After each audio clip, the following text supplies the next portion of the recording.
Hey there, English speakers, and welcome to another More Than English podcast.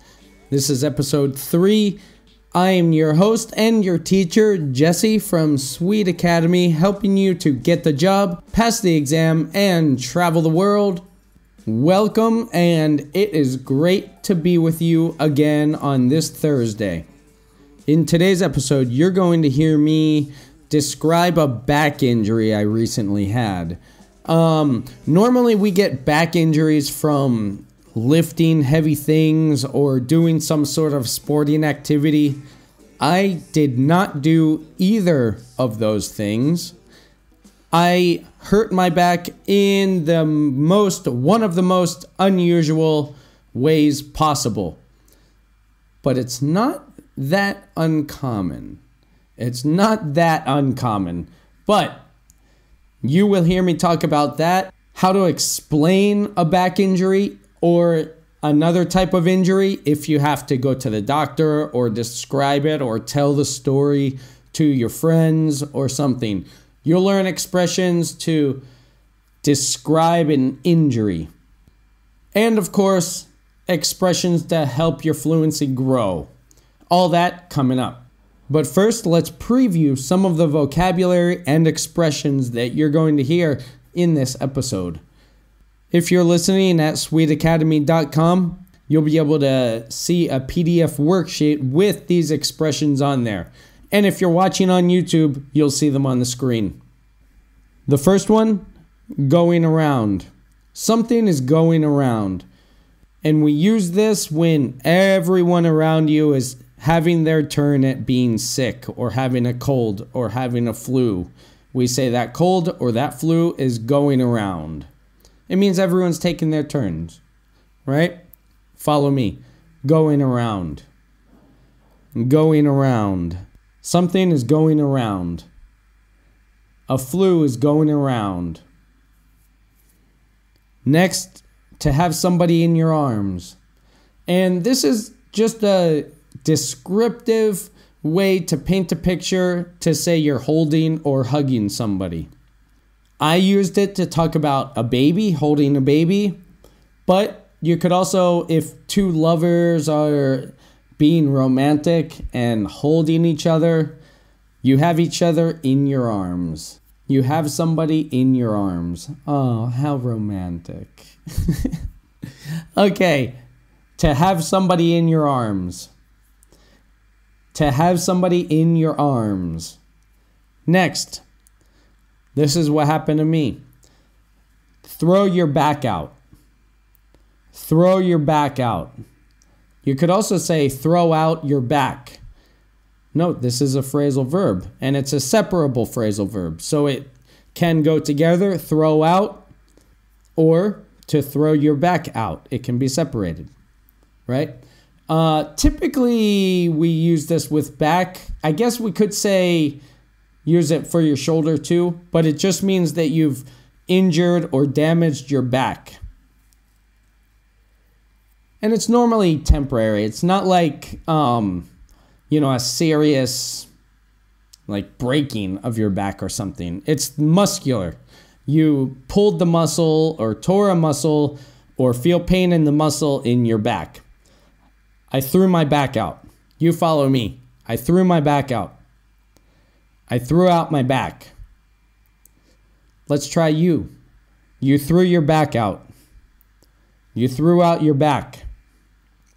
Let's try he. He threw his back out. He threw out his back. Let's try she. She threw her back out. She threw out her back.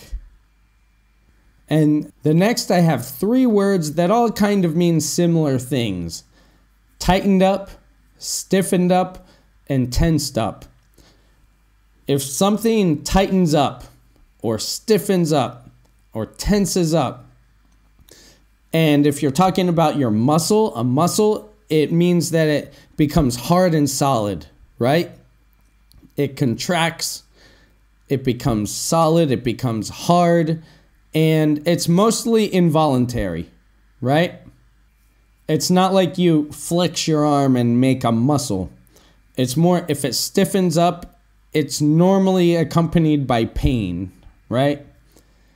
Or at least discomfort. Tightened up, stiffened up, tensed up. I gave a great pronunciation lesson for this in my idioms course and in a phrasal verb course, in the up phrasal verb course. When you have one word that ends in a consonant and the next word starts with a vowel, how to combine those together. Tightened up, stiffened up, tensed up. Next is a similar kind of behavior and action if you have a cramp or if something cramps up. To have a cramp, when you have a cramp, it's a painful involuntary contraction of your muscles, right? It only lasts a few seconds or minutes, but those few seconds are painful. And you can typically feel a little bump where the knot is. We call it a knot, right? Sometimes you know that feeling when you're sleeping and you wake up because maybe your calf muscle or your leg muscle tightens up and gets hard and it's painful. And you normally massage it out and it will be better. But that's a cramp. Cramp. Next is a fluency builder. In fact.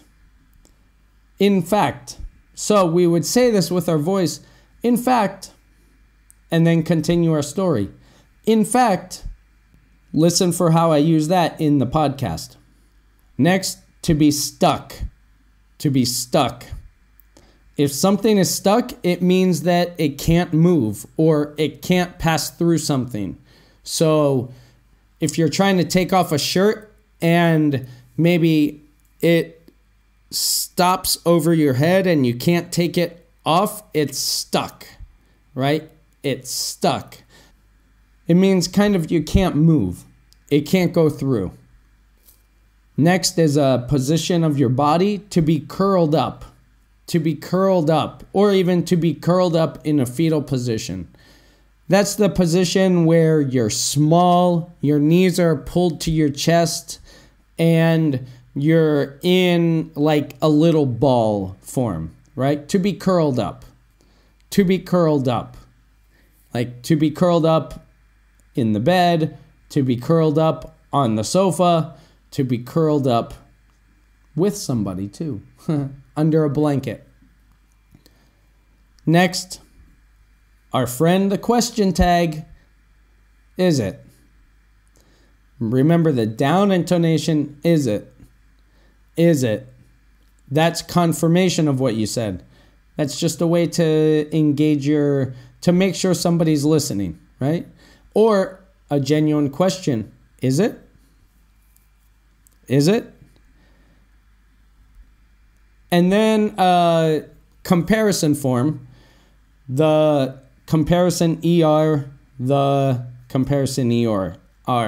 I said the healthier you are, the better you will perform on your exam. The healthier, comparison, the healthier you are, the better, comparison, the better you will perform on your exam. There's a famous quote by Will Smith. He said, I don't believe in luck. I find the harder I work, the luckier I get. I like that quote. The harder I work, the luckier I get. Do you get an idea of what that means? Let me know. Send me a message on Facebook or Twitter. But the form, the comparison, the ER, comma, the ER. Okay, those are the expressions and the vocabulary that you will hear in today's episode of the podcast, where I'm going to describe my back injury and what happened and what I did after. Remember, if you want to sign up for a class to practice these, to build your level and see where your level is and build and grow, then sign up for a lesson at sweedacademy.com. You can sign up for a one-on-one lesson, or take any of our courses. If you're a member of the English Black Belt program, you'll be evaluated on a belt level and know exactly what you need to work on and what you need to improve your fluency and get to that next level. Check that out at sweetacademy.teachable.com. A link is in the description below.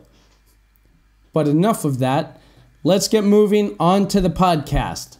And let's listen and learn, because it's not just English, it's more than English. Let's go.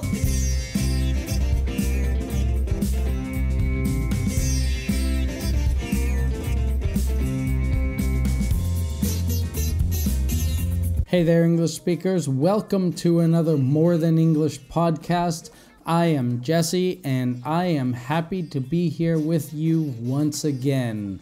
I'm here from sweetacademy.teachable.com, where I want to help you get the job, pass the exam, and travel the world by learning English. Not only learning English, learning useful, practical, real English that you can take and sound more fluent to accomplish your goals.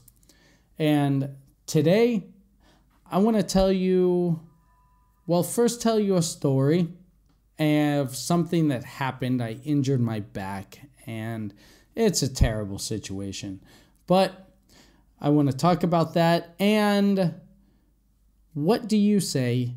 For example, if you go to a doctor or you want to describe if this injury happened to you, what do you say? How can you describe when you've injured yourself?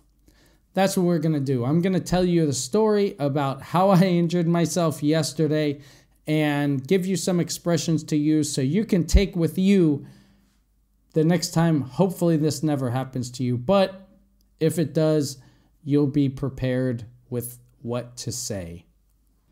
So, my family has fevers and a cold and the flu. It's going around our family, and it's been going around different people that we know for months, really.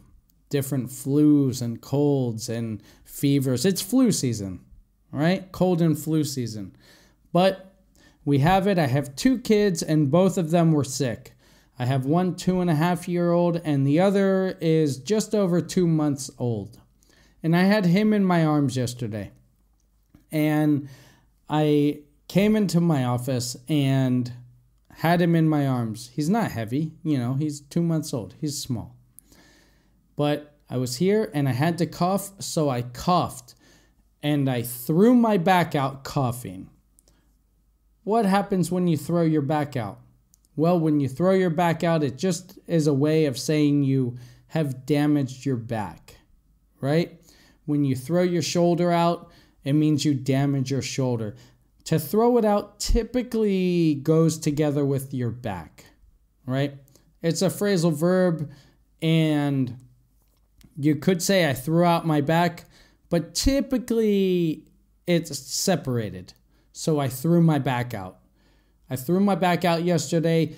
Normally when people throw out their back, it's because they're doing a sport or doing something active or trying to lift something heavy. That's typically where you throw out your back. But I wasn't doing any of those things. I coughed.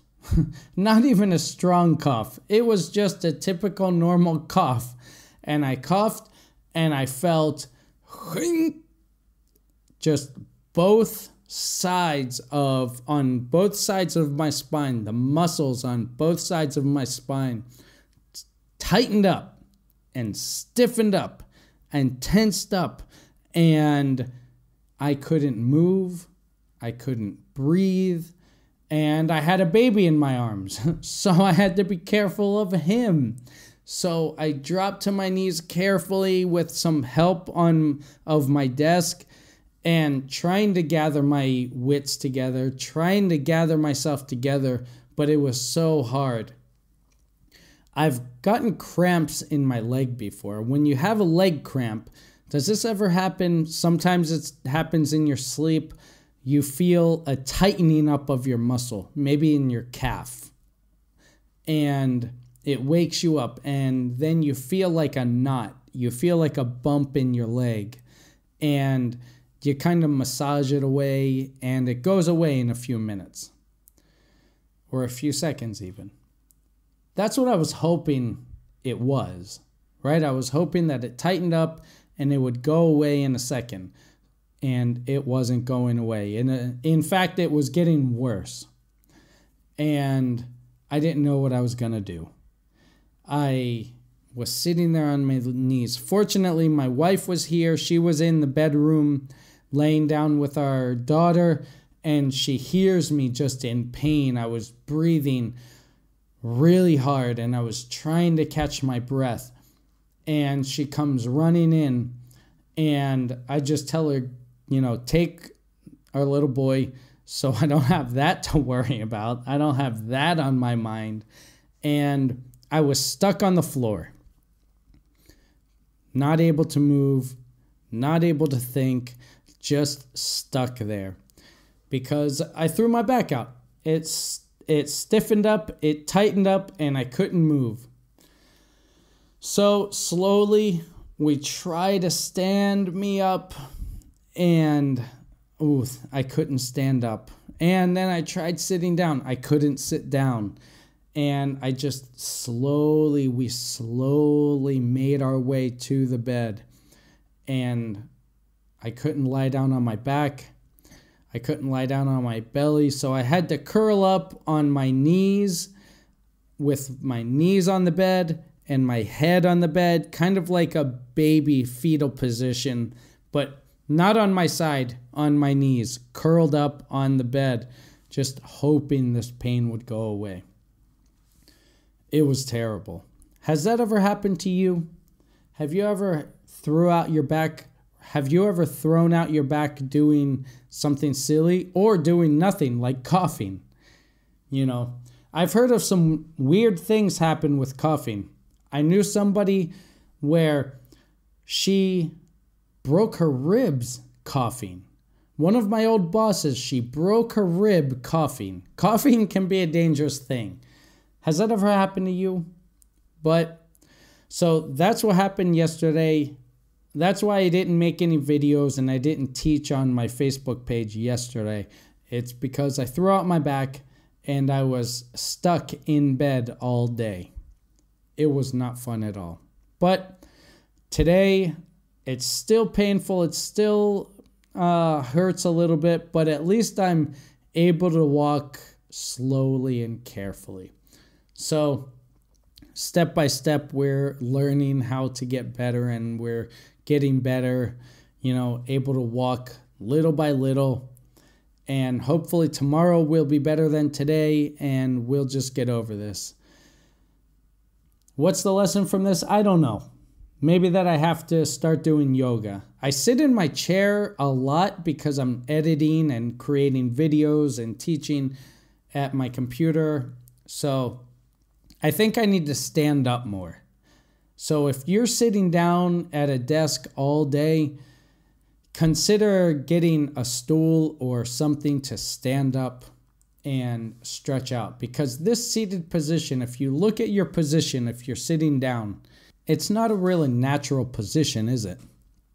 I mean, you're sitting down and your thighs, the tops of your legs are coming out and the bottoms of your legs are going down on the floor.